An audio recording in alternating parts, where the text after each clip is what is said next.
Nagsimula ang kwento sa paglalakad ng isang babae papunta sa dati niyang bahay at ito si So-yun. Habang ito'y naglalakad nakita ito ni Sang-ho, siya ay isang strawberry farmer at kaibigan ng mga magulang ni So-yun. Nanghiram si So-yun ng cellphone dahil para tawagan ang kanyang cellphone dahil nawala ito. Pumasok na si So-yun sa dati niyang bahay at naghanap ng telepono at ito ang nakita niya. Tinawagan niya agad ang numero ng kanyang nawawalang cellphone at ito ay sumagot. Naiyak na lang siya dahil hinihingian siya nito ng pera. Maya-maya may tumawag kay So-yun. Pero hindi niya ito kilala at sinabing na ikaw ay wrong number. Pumunta si So-yun sa kanyang nanay sa hospital para kamustahin ang lagay nito. Ang nanay niya ay may brain tumor. Habang nag-uusap sila mag-ina, hiniling nito na pag ako namatay sa tabi ng libingan ng tatay mo ako ililibing. At dito nagalit si So-yun at umalis na lang ito at pumunta sa puntod ng kanyang tatay. Pag-uwi nito tumawag ulit sa kanya ang babae. Napaisip si So-yun dahil humihingi ang babae ng tulong at puntahan ito sa ganitong address pero ito yung eksaktong lugar na sinasabi ng babae sa telepono. Habang natutulog ito may narinig siyang kalabog at pagtingin niya nahulog ang isang picture frame. Habang nagmamartilyo ito napansin niya na parang may gusali sa pagitan ng dingding. At sinubukan niyang maghulog ng pako at narinig niya na nahulog yung pako nang parang meron ng gusali kaya, binutis niya ang pader at ito ang bumungad sa kanya. Bumaba ito at nakita niya ang kahon at kinuha ang diary.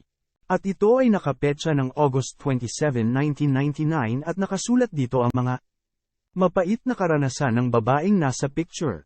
Tinanong niya ito kay Sang-ho kung sino ang nasa larawan at sinagot ito na siya ay si Young-sok. Ito yung babaeng tumatawag kay So-yun at humihingi ng tulong. Ang ibang katanungan ay hindi na niya nasagot dahil matagal na panahon na ito. Habang pauwi si So-yun nakita niya ang isang tindahan at babae ito si Sun-hee. At ito yung babae na binabanggit ni Young-sok sa telepono kapag humihingi ito ng tulong. Isang araw, tumawag ulit sa telepono at humihingi ulit ng tulong si Young-sok. Sinagot ito ni So-yun at narinig nito na sumisigaw at pumunta si So-yun sa gusali at nakita niya na may umuusok at gulat na gulat ito. Kinabukasan tumawag ulit si Young-sok at tinanong kung bakit hindi siya pumunta kahapon. At sumagot si So-yun at kinumpirma niya ang address nito. Sinabi nito na nakita ko yung picture mo na kuha noong November 26, 1999. At tinanong niya na ito ba yung nakasulat sa diary mo kahapon. Sinabi ni So-yun na mahirap ito paniwalaan pero parehas tayo ng tinitirahan ngayon. At nag-search si So-yun ng mangyayari sa araw na ito pero sa taon 1999. At sinabi nito na magkakaroon ng plane crash malapit sa Gimpo Airport. Nag-aabang si Young-sok ng balita na mangyayari kung totoo ba ang sinabi nito. Habang kumakain, nakita niya ang balita, kaya napatawag agad ito kay So-yun. At nagkwentuhan na sila ng personal. Naikwento ni So-yun na namatay ang kanyang tatay. At ipaparinig nito ang boses ng kanyang tatay sa kasalukuyan kung saan naalala niya ito kaya siya ay napaiyak. At biglang may naisip si Young-sok na baguhin ang kanyang tadhana at pigilan ang mangyayari na aksidente para makasama ulit ni So-yun ang kanyang tatay sa kasalukuyan.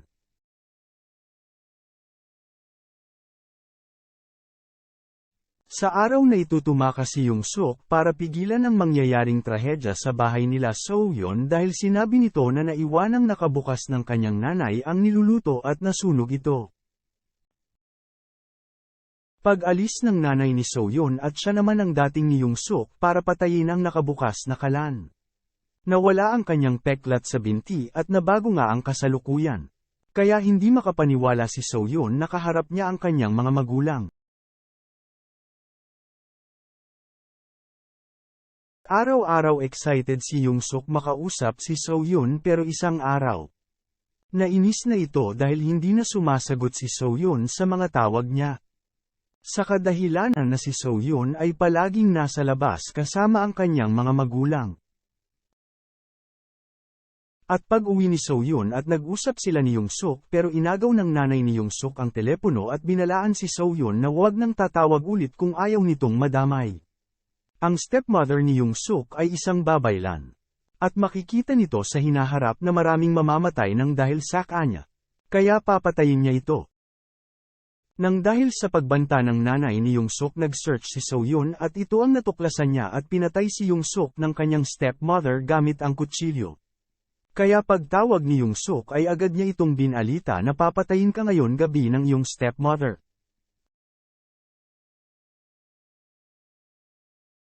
Kaya napaghandaan ni Young-suk ang mangyayari at nagtago ito sa likod ng pinto. Dahan-dahan pumasok ang stepmother nito at pinagsasaksak ang inakalang si Young-suk pero ito lang ay pinagpatong na unan. At nagpakita si Young-suk at tinanong bakit siya gusto patayin. Sinagot ito na sa kapalaran mo maraming mamamatay. At natawa lang dito si Young-suk at sinabing wala akong pakialam.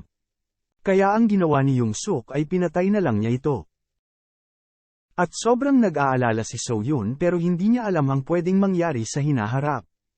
Tumawag si Young-suk at sinabi nito na meron lang silang hindi pagkakaintindihan ng kanyang nanay at hindi nito sinabi ang totoong nangyari. At sinabi niya ang feeling niya na para siyang pinanganak ulit. At feeling nito birthday niya ngayon.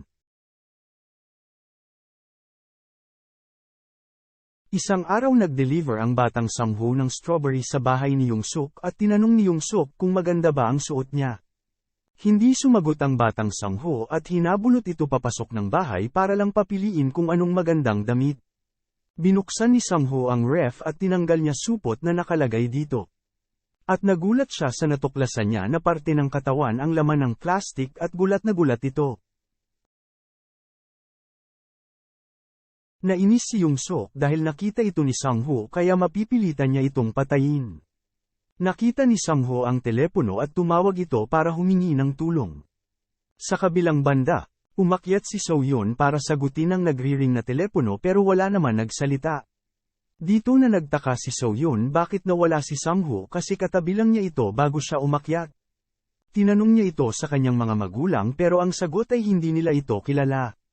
Kaya hinanap ni So-yun sa strawberry farm. Pumunta din siya sa stasyon ng pulis para magtanong. At sinagot ito ng pulis na matagal na itong namatay.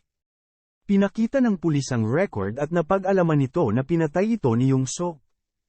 Sa panahon na yon may 2 pulis na pumunta sa bahay ni Young-suk para mag-imbestiga.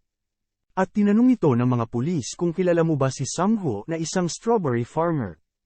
At itinanggi niya ito, pero nung papaalis na sila biglang napansin ng isang pulis na bakit merong strawberry sa loob at sinabi na ganito ang produkto na binibente niya. Si Young-suk ay nagsinungaling sa pulis at sinabi na ang kanyang nanay ang bumili. Hinanap ito ng mga pulis at sinabi lang ni Young-suk na umalis ito at hindi alam kung saan pumunta. Ipinagtanong ni So-yun si Young-suk sa tindahan. Nagkwento si Sun-hee. Pinakita niya ang kanyang peklat at sinabi nito nang kung hindi dahil sa nanay niya. Matagal na akong patay dahil kay Young-suk. Makalipas ang ilang oras tumawag si Young-suk kay So-yun. At inunahan na ni So-yun magtanong kung pinatay mo ba si Sang-ho at ang iyong nanay. Dahil nakita ni So-yun sa internet na siya ang salarin. Sinabi ni So-yun na mahahatulan ka ng panghabang buhay na pagkakakulong. At humingi ito ng tulong kung anong ebidensya ang makikita ng mga pulis para mahuli siya. Hindi sumagot si So-yun. At si Young-suk ay nanambat at sinabi na baka nakakalimutan mo. Niligtas ko ang tatay mo. Pinatay ni So-yun ang telepono at hinatak na niya ang cable. Pero wala pa ring tigil ang pagring. Sobrang inis ni So-yun at hindi na nito alam ang kanyang gagawin. Sa kabilang banda na pag-alaman ng pulis na si Young-suk ay may antisocial disorder. Ito ay sakit sa pag-iisip na sobrang galit sa lipunan at wala itong pakialam sa feelings ng ibang tao kahit makapatay. Sa panahon ni Young-suk, pumunta ang tatay at ang batang So-yun para makipagkita sa nanay nito. Pero nagpanggap si Young-suk na natutulog ang kanyang nanay at sinabi, "Pumasok muna kayo sa loob at dito nyo na lang hintayin." Sa kasalukuyan si So-yun ay tuturuan siya ng kanyang tatay na magmaneho ng kotse. At wala itong kaalam-alam sa susunod na mangyayari. Sa panahon ni Young-suk ay papatayin na nito ang tatay ni So-yun dahil sa inis niya na ayaw siya nito tulungan kung paano malaman kung ano ang ebidensya na makikita ng pulis laban sa kanya. Makikita ni So-yun na unti-unting nagbabago ang kasalukuyan at mawawala ulit ang kanyang tatay. Lubos ang pag-iyak at galit na nararamdaman ni So-yun. Sa panahon naman ni Young-suk ay sinabi niya sa batang Soyun na kung hindi dahil sa'yo hindi mamamatay ang tatay mo. At dali-daling bumalik ng bahay si Soyun sa kasalukuyan para baguhin ang hinaharap. Dahil ang batang siya ay kasama ni Young-suk at pwede siya nito patayin. Ang nakasulat sa sahig ay, Soyun sagutin mo ang telepono. Nakiusap si Soyun na huwag mong sasaktan ang batang ako. Pero sabi ni Young-suk na kailangan mo alamin para maagapan ko kung paano ako mahuhuli ng mga pulis. Sinabi rin nito na bibigyan kita ng 1 oras para alamin dahil kung hindi pa tinanay mo idadamay ko. Kaya labis ang galit ni Soyun. Pero nag-search si Soyun ng aksidente na mangyayari sa panahon noon. Sinabi ni Soyun na makikita ng pulis ang isang kutsilyo na tinapon mo na may dugo at fingerprint. Nakita ito ng nangangalakal at sinabi ni Soyun ang lokasyon pero kung saan may mangyayari ang aksidente. Napagsabog. At kailangan mong pumunta ng 5:00 ng hapon. Habang naghihintay si Soyun mag 5:00. Sinigurado ni Soyun kung tama ba ang oras sa balita. At si Young-suk naman ay may narinig na kaluskos galing sa labas. At pagtingin niya ay mga aso lang pala. Nakipaglaro pa si Young-suk sa mga ito. Kaya ilang segundo lang ang pagitan. Papasok na sana ulit ito sa loob at bigla na itong sumabog. Nanalangin si Soyun na sana namatay ito sa pagsabog pero labis ang kanyang takot nang tumawag ulit ito sa kanya. Sinabi ni Young-suk na muntikan na ako. At babuhusan nito ang batang Soyun ng kumukulong tubig para sabihin na ang totoo na kung saan ko mahahanap. Makikita dito na sumisigaw ng malakas si Soyun at malalaman niya na papupuntahin ni Young-suk ang nanay nito sa bahay niya. At sinabi ni Young-suk na hindi naman totoo na nanay mo ang may kasalanan kung bakit masusunog ang bahay niyo. Dahil pinatay niya ito bago siya umalis at ikaw ang nagbukas ng kalan dahil ginaya mo ang napanood mo sa TV. Ilang oras ang makalipas si Soyun ay pumunta sa stasyon ng pulis para kunin ang criminal record ni Young-suk para maagapan niya ang mga susunod na papatayin nito. Nanggaling ang nanay ni Soyun sa bahay ni Young-suk pero walang tao dito dahil pumunta si Young-suk para kunin ang ebidensyang kutsilyo. Sa kabilang banda nag-report ang nanay ni Soyun sa pulis na nawawala ang anak nito at sinabi na sa address ng bahay ni Young-suk ito huling nanggaling. Makikita sa record na mababago lahat ng nakasulat dahil sinunog ni Young-suk ang kutsilyo para mabago ang kanyang kapalaran. Gulat na gulat si Soyun at pumunta na si Soyun sa panahon na hindi nakulong si Young-suk at marami na itong napatay. Tumakbo si Soyun palabas ng bahay dahil sa sobrang takot nito. At nang mahulog ang record mababasa niya ang mangyayari noon na pupunta ang nanay niya sa bahay ni Young-suk para mag-search sa nawawalang batang Soyun. Kaya naisipan ni Soyun bumalik sa bahay para kunin ang telepono dahil nakasulat sa record na tatawag ang kanyang nanay para masabihan niya itong umalis. Hinahanap ni Soyun ang telepono.